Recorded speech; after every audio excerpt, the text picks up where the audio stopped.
Bienvenidas y bienvenidos a la Escuela del Espectador del Teatro Luis Poma. En nombre de la Fundación Poma para el Desarrollo y del Teatro Luis Poma, le damos la más cordial bienvenida. Soy David Rocha, coordinador del espacio. En esta oportunidad vamos a conversar con Marcel Douglas, director del espectáculo El Loco, la obra que cierra la temporada del Teatro Luis Poma y también cierra el año. Bienvenido, Marcel, a este espacio y a esta casa, el Teatro Luis Poma, tu casa también. Gracias, muy amable. Quisiera conversar un poco porque me ha surgido, ¿verdad?, una inquietud fundamental. Chuchú Martínez, el dramaturgo del espectáculo, el escritor de El Loco, es un autor que nació en Nicaragua, pero que en Nicaragua, que es mi país, ¿verdad?, yo soy de origen nicaragüense, no tiene ningún eco. ¿Cómo llegaste a este texto de Chuchú Martínez? Bueno, primero es una lástima que no haya nada escrito en Nicaragua sobre Chuchú. Chuchú es un monstruo, es un tipo que es fascinante, una vida fascinante, un tipo que siempre quiso conocer cosas, saber cosas. Es un tipo que era filósofo, matemático, piloto de avión, militar, poeta, dramaturgo. Pero bueno, es un tipo que hay que seguirle la pista, ¿no? Un poeta genial. Cuando yo llego a Panamá, llegué como a esos 18 años por ahí. Entonces en la biblioteca de mi viejo había poesía, por supuesto, ¿no? Entonces un día me topé con un libro que se llamaba Medio siglo de poesía, una cosa así. Obviamente a los 18 años lo que uno anda es hirviendo ahí en las hormonas y lo que uno quiere es, pues, conquistar.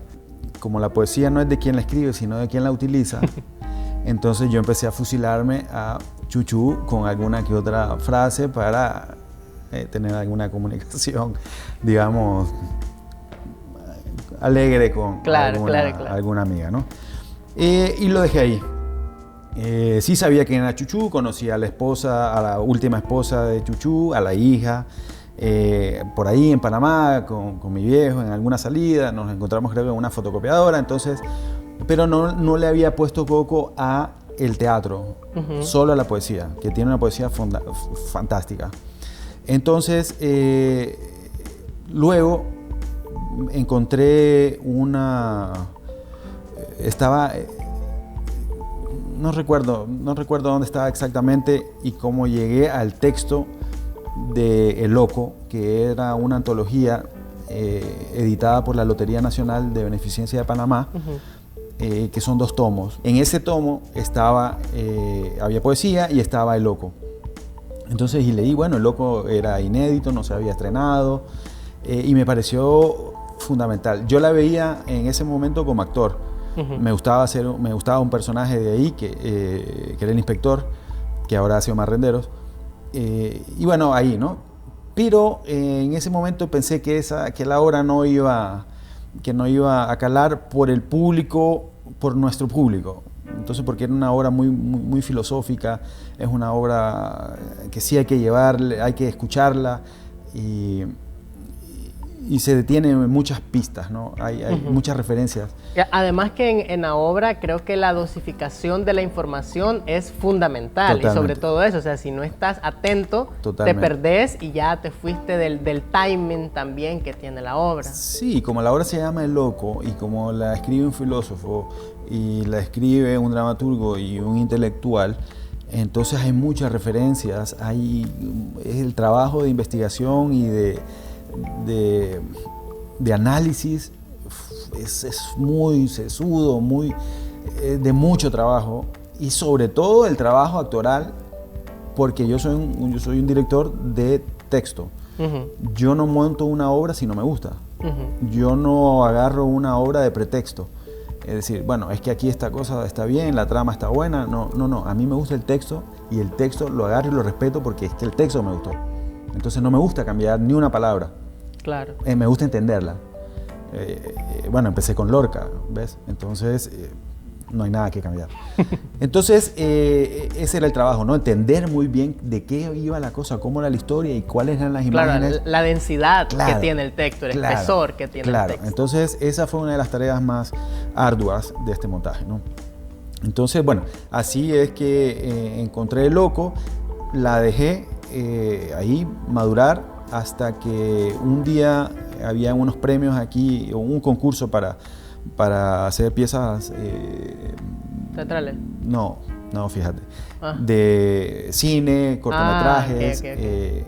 Una cosa ahí que... Entonces yo dije, bueno, necesito un texto. Entonces me parecía siempre muy cinematográfico El Loco. Entonces dije, no, esto lo vamos a hacer un guión, ¿no? Entonces empecé a trabajar una adaptación al guión que era básicamente... Claro, al lenguaje cinematográfico. Al lenguaje cinematográfico, para presentarlo a este concurso.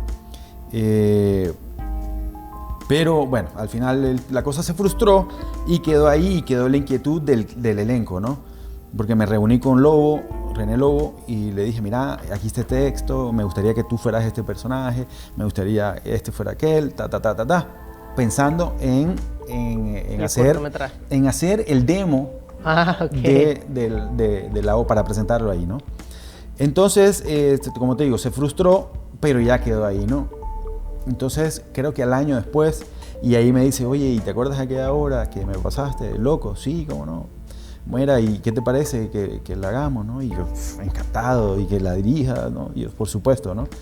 Entonces, así, en una plática así, en una celebración, decidimos meternos en esta empresa de Loco. A mí me parece interesante y quisiera que dejáramos el Loco ahí por un momento, ¿verdad? Porque muchas veces así nacen los proyectos, ¿verdad? De los amigos, de las habladas, así es la forma de producción de nuestros países. Dijiste algo fundamental, y que esto se conecta con ese ¿verdad? Ente, digamos, que está detrás tuyo y que marca mucho, que es tu padre, la figura del padre, ¿verdad? Pero no se nombra, o al menos no lo hemos nombrado, y creo que es fundamental poder decir que Marcel es hijo de Norman Douglas, uno de los grandes actores, directores del teatro salvadoreño, pieza fundamental del Taller de los Vagos, y además heredero también de la escuela de Edmundo Barbero, ya en el teatro universitario Edmundo, ya fuera de Bellas Artes. Y esto para mí es fundamental recalcarlo, Marcel, porque vos has dicho esta importancia del texto para vos como director. Quisiera que pudiéramos hablar un poquito antes de volver a entrar a Loco, para ya hilarlo con esta idea. ¿Qué entiende o cómo entiende Marcel la dirección teatral, ¿verdad? La puesta en escena, el trabajo con los actores, el trabajo con los demás artistas que se involucran en la puesta, porque es importante también decir que Loco tiene música en vivo, y eso no siempre sucede en el teatro salvadoreño. Y otra cosa importante, ¿cómo aprendes ese legado barberiano después de Norman, y cómo también te separás y buscas otros referentes? Vamos a ver, mi viejo me contaba el día que se reveló a Barbero. El día que se reveló a Barbero era una obra que creo que, no recuerdo muy bien el nombre de la obra específica. Sé la primera fue Pelo de Zanahoria, y esta no sé, pero él me dijo, Barbero era muy esquemático, o sea, los movimientos tal. Entonces, ese día él hizo algo que no estaba marcado, y empezó él a soltarse, digamos, como en su personaje. Entonces, de ahí surge ya, o se siembra, o se da la idea de que al maestro hay que desobedecerle y hay que, no sé si superarlo, pero por lo menos separarte. O como diría yo, matar estéticamente a tus padres. Y lo dice Jim Morrison en la canción The End, ¿te acuerdas? Efectivamente. Entonces, ya de ahí, mi viejo, yo no conocía a Barbero, no conocía el teatro de Barbero, nunca vi una obra de Barbero, pero sí vi, por supuesto, los últimos 15 años del trabajo de mi padre. incluso, y los que trabajé con él y los que produje. Entonces, la forma de trabajar de mi viejo, y fue el legado, más de lo técnico, más de todo lo demás, que es artificio. 3 cosas fundamentales: magia, ser iconoclasta y saber que...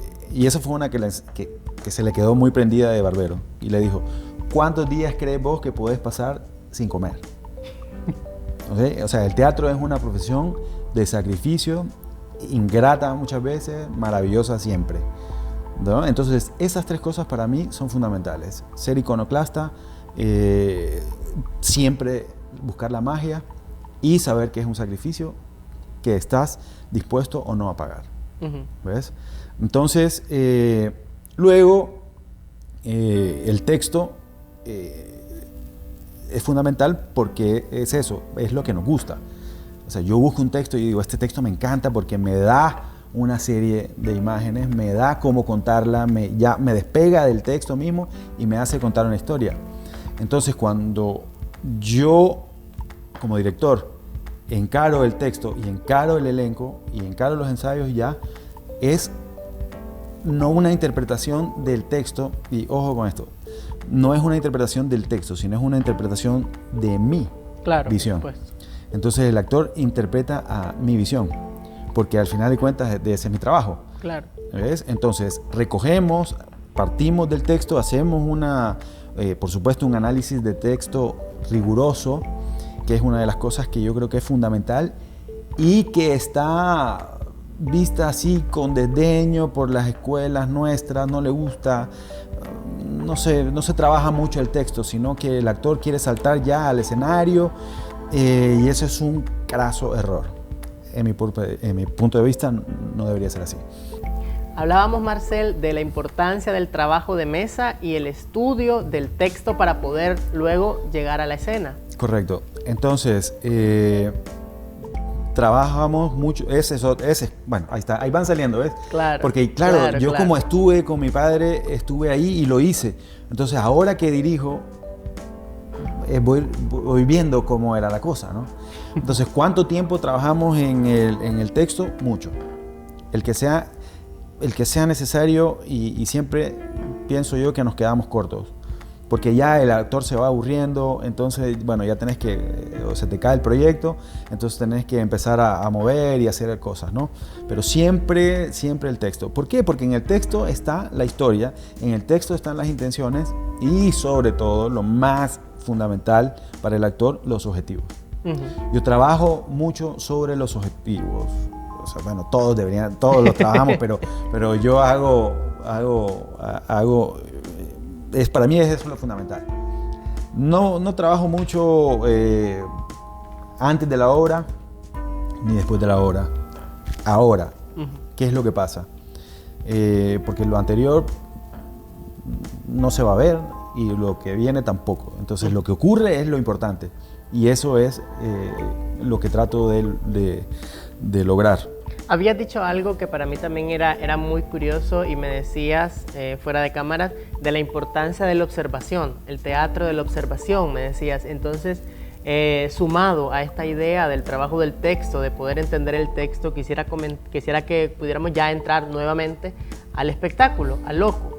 Porque una de las cosas que yo veo es el trabajo con el elenco, porque es un elenco heterogéneo. Sí. Es decir, tenemos, digamos, en la escena los 2 grandes contrapesos, que está el actor René Lobo, bueno, o René en este caso como actor, y está Omar Renderos, que de hecho, digamos, para mí son 2 de los grandes actores que tiene El Salvador, y después tenemos, ¿verdad?, 4, 5, 6 personajes más que tienen otras funciones y que tienen también otras técnicas sobre el escenario. Exacto. Entonces, ¿cómo trabajar, Marcel, esta heterogeneidad desde esa idea del estudio del texto y también desde esa idea de el director como observador y como unificador del espectáculo?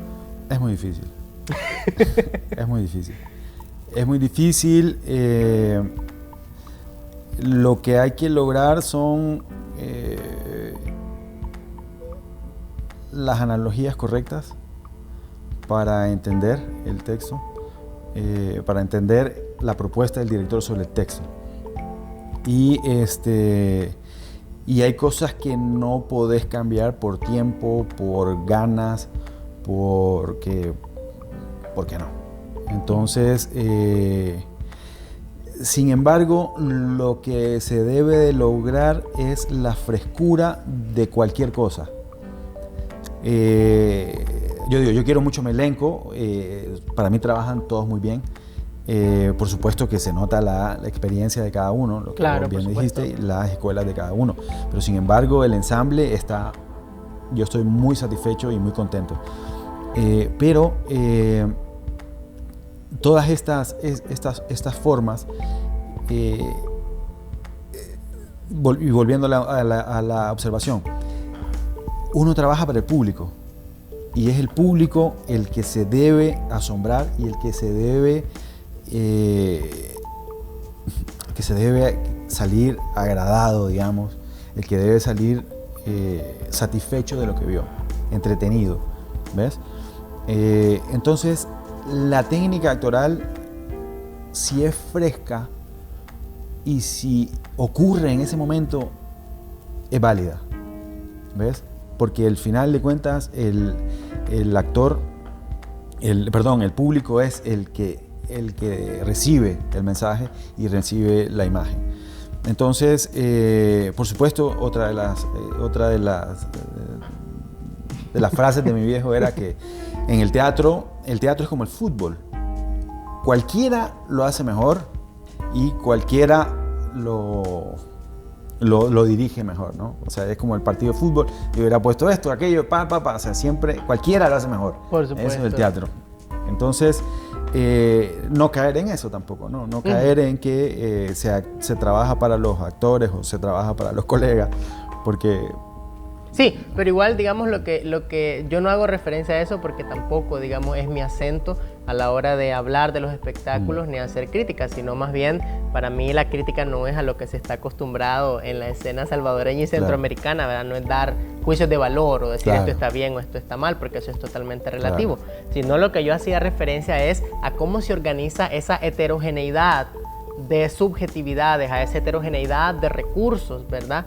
Y porque también además del elenco está la música y está la escenografía, que vamos a hablar de eso en un ratito, porque una de las cosas, una de las fracturas, por decirlo de alguna manera, que yo he notado últimamente en el teatro salvadoreño es que los directores jóvenes, y no me refiero a jóvenes de edad, ¿verdad?, sino a jóvenes de trayectoria, no me estoy refiriendo a vos en este caso,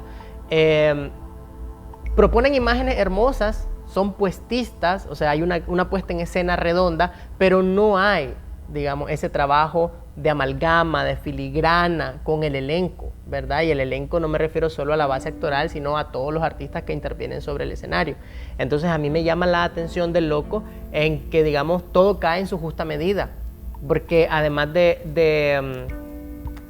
ver, digamos, a estos dos ejes, porque me gusta llamarlos así ejes, tanto Omar como René dentro del espectáculo, que también tienen los papeles, ¿verdad?, que hacen contrapeso, creo que hasta físicamente cada actor tiene un lugar dentro del espectáculo, el loco. Entonces por eso te decía, claro, esa idea del trabajo desde la observación, desde el estudio del texto, cómo fue llevarlo a la escena. Como te mencioné, cuando lees, ves la película, ¿no? Claro. Ves la obra y ves a los personajes.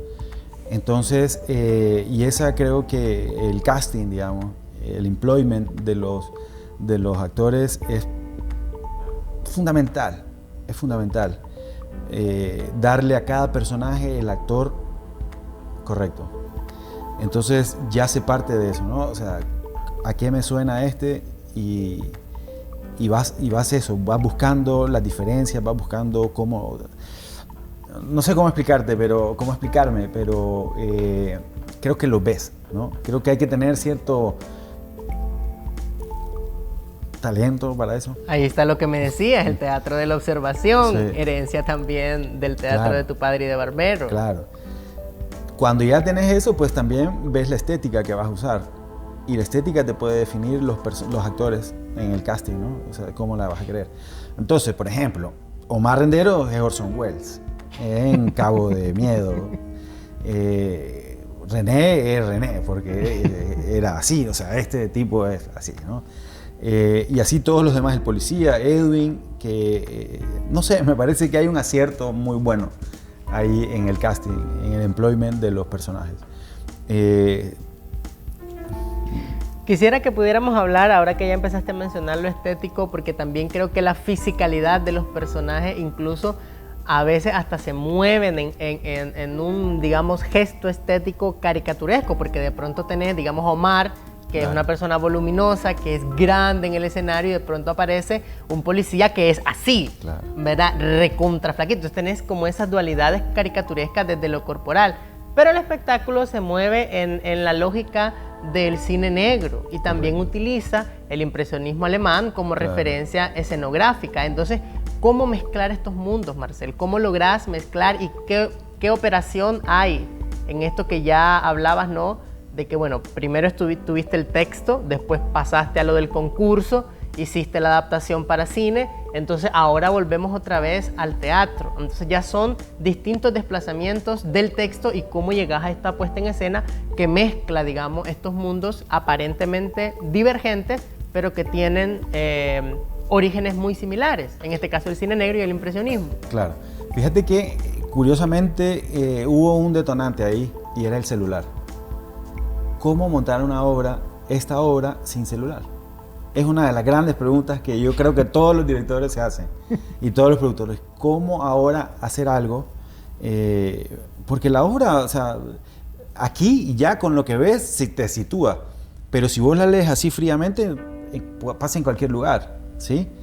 Porque es una obra que es conservadora en su juicio, en su estructura. Sí, porque además es una sola situación. Exacto, o sea, pasa y los personajes son los mismos.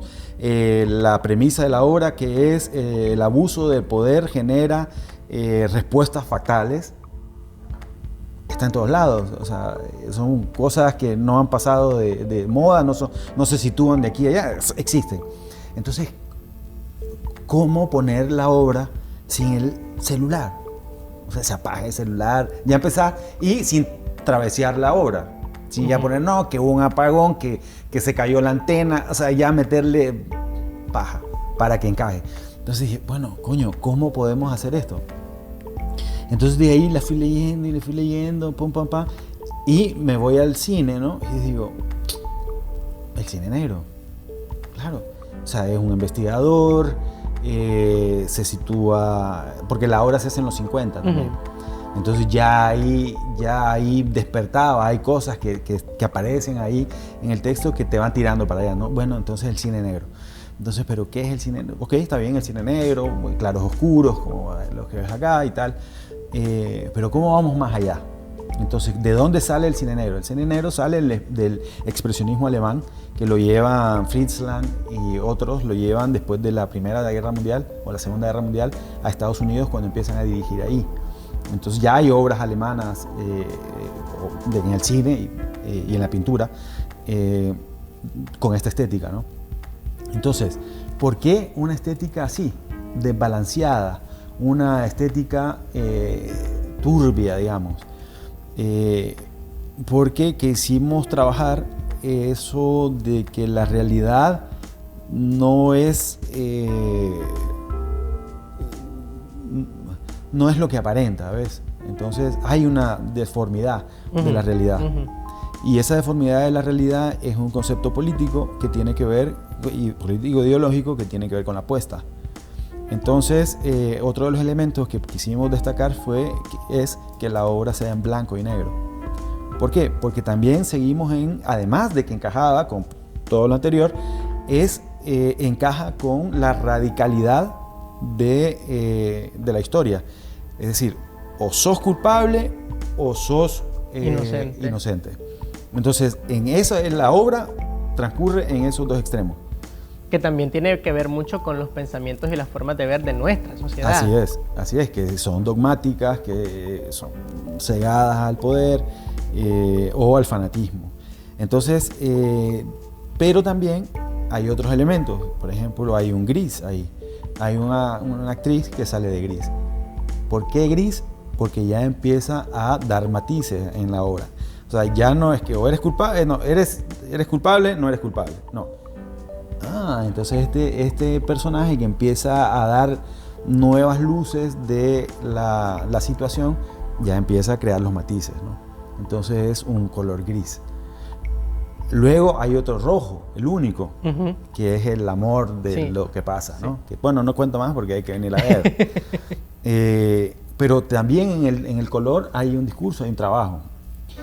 Y hay un detallazo que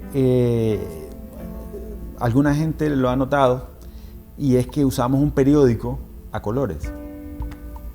¿Qué queremos decir ahí? Que tanto como que la realidad o la noticia sigue siendo igual ahora que antes. Entonces el color que aporta el periódico, la vigencia, que es vigente estos temas ahora. Por eso sale el único elemento de colores es el periódico, ¿no? Claro, son cositas así, pero bueno, entonces... Que forman parte de esa magia a la que te referías desde el inicio. Claro, entonces para redondear, creo que la observación tiene que ver en la puesta en escena y en general con la coherencia. O sea, hacer un espectáculo coherente de principio a final, porque ahí es donde está todo. Creo que ahí es donde era lo que vos mencionabas, que se ve ese amarre en todo, hay una coherencia. Si un espectáculo no es coherente, pues... Y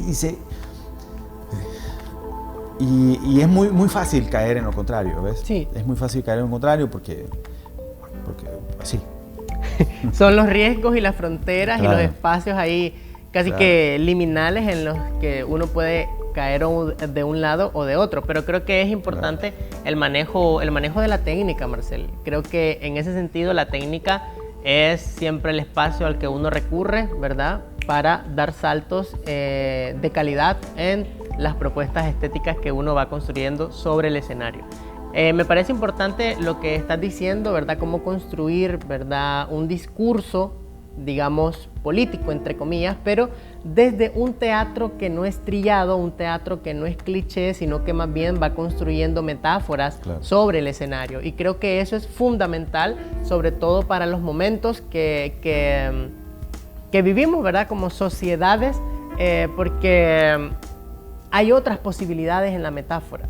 Claro. Hay otros juegos semánticos, discursivos, de relato, de desplazamiento, que el espectador, y en este caso, ¿verdad?, hablando de este espacio como escuela de espectadores, el espectador tiene esa posibilidad de decodificar y de interpretar, reinterpretar, hacer relecturas a partir de lo que el espectáculo le va detonando y lo que le va moviendo. Eso me parece fundamental con esta obra, El Loco.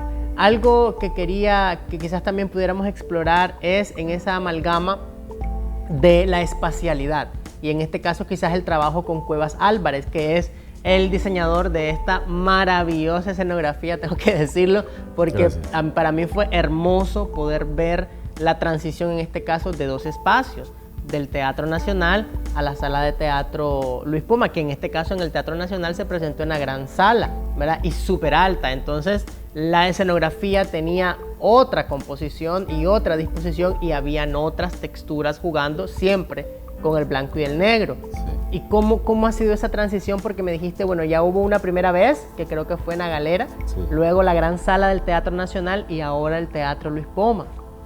Fíjate vos, donde estrenamos, que fue la Galera, tiene 2 metros menos que acá, que este escenario, y tiene 2 ángulos, o sea, tiene a un lado, o sea, una L, ¿no?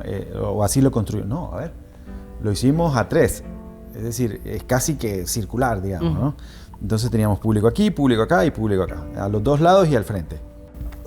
Tiene su reto, porque claro, a veces estaba la espalda aquí, pero el otro, es una cosa muy linda, ¿no? Y que los actores, claro, tenían una conciencia del espacio. O sea, tuvimos un trabajo de mucho con el espacio, precisamente por darle al público, a cada público de cada lado, la historia, ¿no? Entonces, y ahí era íntimo, ¿ves? Porque el actor estaba ahí, o sea, el público le caía el sudor. Claro. No estábamos en pandemia. No estábamos en pandemia ni nada de eso, así que todo fue sano y todo fue... COVID free. Sí, COVID free, totalmente. Entonces, claro, y luego, bueno, se acabó justamente con la pandemia y viene el Teatro Nacional. Entonces, bueno, te planteas dos cosas. Ok, esta inmensidad de escenario, ya los movimientos son a la italiana, o sea, de frente. ¿Cómo vamos a tener la escenografía? Y lo más importante, sin recursos económicos para claro, construir. Claro. Entonces ahí, bueno, ¿y entonces qué? Como yo había tenido siempre la idea del claro-oscuro, ¿no? Entonces eso me facilitaba las cosas. Bueno, ¿sabes qué? Podemos poner la ventana, porque la ventana estaba justamente igual a la que está acá, con una luz, hacemos sombras, trabajamos mucho con las sombras. Pero el trabajo del escenógrafo y el trabajo del director siempre está basado, desde siempre, en el trabajo de los demás. Uh-huh. Uno tiene que ver el trabajo de los demás. En este caso, el expresionismo alemán, cualquier otra cosa, cualquier referencia. Entonces uno va y busca imágenes, ¿no? Entonces esas imágenes se van construyendo en tu cabeza y decir, bueno, yo agarro esta parte de aquí, esta parte de acá y ¡pum!, lo creamos. Entonces con Cuevas, que es un tipo que es muy inteligente y muy sensible, entonces pues sí, conversamos y decimos, mira, aquí tiene que ser diferente claro, razones obvias, ¿no? Por razones obvias.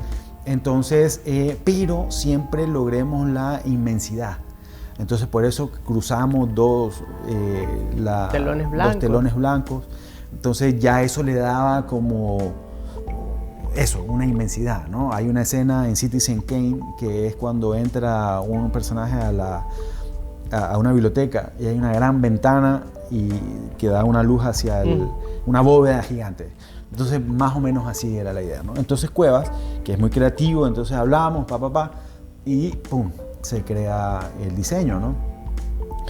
Y así fue el Teatro Nacional. Entonces, bueno, ok, y funcionó. Entonces, en el POMA, diferente también. Entonces ya agrandamos, esto estaba en una puerta en la galera, que las puertas no usamos en el Nacional, la ventana sí persiste. Entonces ya cambiamos, usamos los mismos elementos solo que en otras dimensiones, ¿ves? Para lograr la coherencia de la estética que utilizamos, pero darle una riqueza, una nueva perspectiva que funciona para los actores, que 6 meses después, pues también, que han trabajado en otros proyectos, también han madurado. Es decir, la obra que se estrenó hace un año no es la misma. No es la misma, o sea, ahí tienen que venir a verla. Los que ya la vieron tienen que venir a verla.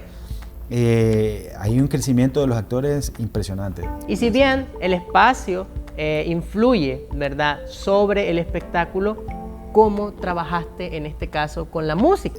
El maestro Walter Rojas, que él es oboísta. Entonces, y es un tipo de mucha cultura, es un tipo bastante preparado, con mucho mundo. Usted le llama maestro, Walter. Walter, ¿no te quieres meterte en la obra? ¿No quieres poner la música ahí? Y sí, claro, por supuesto, ¿no? Entonces, bueno, brother, haga usted lo que quiera. Yo confío en su criterio, haga. Y tráigame una propuesta, ¿no? Entonces, efectivamente, empezó con el oboe y empezó a hacer todo el color de la obra, ¿no? Mucho sonido incidental, que era una de las ideas, y acentuar algunas cortinas, ¿no? Lo que está. Desafortunadamente después el maestro ya tenía otras cosas, entonces nos quedamos sin músico y entra otro asiduo a la galera, que era Víctor Sunsin. Ya entra con el teclado y empezamos a trabajar la segunda temporada ya con él, y él sí rescata un tema que se llama Midnight in Harlem, que es un jazz, blues, jazz, que tiene que ver con la obra. Entonces, que tiene que ver por supuesto, con el cine negro, y empieza a agarrar ese tema como leitmotiv. Uh-huh. Y tiene toda la libertad de seguir el desarrollo de la escena, el desarrollo dramático de la escena, como le da la gana. Entonces improvisa, pero siempre dentro de ese leitmotiv, ¿ves? Entonces esa es parte de la coherencia cuando todo el mundo está conectado con lo que estamos haciendo. Es decir, todo el mundo tiene que estar conectado con la idea, en este caso del director, y crear a partir de eso. No es que se limite, ¿no? Sino es que a partir de acá todos empezamos a crear. Por supuesto. Pero todos tenemos esa unidad, esa coherencia. Y Víctor entonces entra con esto. En el Teatro Nacional tuvimos la maravillosa oportunidad de usar el piano. Nos facilitaron el piano más grande de la sala, entonces fue una cosa maravillosa, ¿no? Y él la agarró y la ejecutó y hizo 10. Claro, porque eso es súper importante lo que decís, porque es eso mismo que yo decía hace un rato, cómo el director diseña una puesta en escena en la que todos los caminos apuntan hacia ese, digamos, macro objetivo o super objetivo del espectáculo. Y como hay una cohesión, como hay una coherencia, pero cada artista aporta su subjetividad y su forma de ver. Me parece interesantísimo cómo tanto el cine negro, el expresionismo y el jazz son estéticas, por decirlo de alguna manera, que se tocan. Sí, son estéticas que se mezclan. Y es hermoso poder ver este desplazamiento, además que, como te decía antes, no es un cine muy comercial, ni un cine que menos ahora la gente pueda acceder a él tan fácilmente. ¿Cómo hay ese desplazamiento desde el lenguaje audiovisual del cine negro, el expresionismo alemán como visual y el jazz, y no solamente el jazz como sonido, sino también como estructura de improvisación? Claro. Verá, y cómo todo eso se vuelca dentro de la puesta en escena. Una última cosa al hablar de estas mutaciones, ¿verdad? Que me encanta eso, de las mutaciones del loco, el loco pre-COVID y el loco post-COVID. ¿Cómo cambió eso, Marcel? Pues fíjate que nosotros nos quedaba el toque de queda, me parece que fue un sábado. Entraba y nosotros creo que ese día tuvimos función, o el viernes, pero el domingo ya no hubo. Entonces ya se acabó la temporada y tal. Entonces después de eso vino todo lo que, la suerte que le tocó a cada cual, de vivir la cuarentena, el encierro, y ese crecimiento que yo te comentaba, ¿no? ¿Cómo nos quedó eso al final? Eso fue lo último que hicimos, es como que se hubiera parado el tiempo. Se paró el tiempo en cierto sentido, entonces nos quedamos con eso, ¿no? El loco. Nos quedamos con el loco, entonces cada quien fue madurando hasta que ya se pudieron hacer espectáculos que empezamos, ¿no? Cuando sacó la línea, el apoyo para la producción de espectáculos que sacó el gobierno. Entonces retomamos. Todo, no hubo mayor, digamos, trauma. Todos queríamos seguir en el proyecto, queríamos seguir trabajando en esto. Y sí, lo que yo noté después es que todos habíamos crecido un poquito más.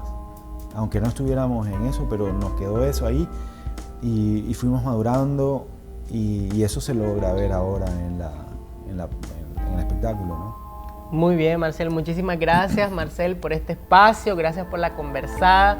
Me encanta que podamos tener también como personas puntos en comunes. Ya estuvimos hablando de tu primer, digamos, mirada como audiencia de un espectáculo del Guachipilín allá en la Nicaragua del año 83, 84, por ahí. Sí. Y genial también que El Loco cierre esta temporada de presentaciones continuas que siempre el Teatro Luis Poma ha tenido en estos ya 18 años de vida ininterrumpida. Ni la pandemia nos pudo detener, al menos de manera presencial. Virtualmente nos tuvimos que desplazar. Y algo importante del trabajo con El Loco, que ya Marcel nos estuvo comentando, es esa idea del desplazamiento, la importancia, ¿verdad?, de dejarse permear por los espacios, por el espacio arquitectónico, cómo hace que la puesta en escena, que la escenografía cambie, el acento de la obra, la coherencia, la mirada de Marcel como director y, ojo, Esto para mí es importante seguir explorando porque estamos viendo el continuum, ¿verdad? Siempre tomando esta distancia de el hijo matando al padre, al menos estéticamente, de esta genealogía de las escuelas del teatro salvadoreño. Edmundo Barbero, Norman Douglas y ahora Marcel Douglas. Y bien, los desplazamientos cinematográficos, plásticos, estéticos que convergen en El Loco, y esperamos que sea una obra que siga rodando por el escenario tanto salvadoreño como un poquito más allá. ¿Por qué no soñar? Nos seguimos viendo. Recuerden, espectadoras y espectadores, estamos siempre en la Escuela del Espectador del Teatro Luis Poma. En nombre de la Fundación Poma y del Teatro Luis Poma, nos despedimos y nos vemos hasta una próxima.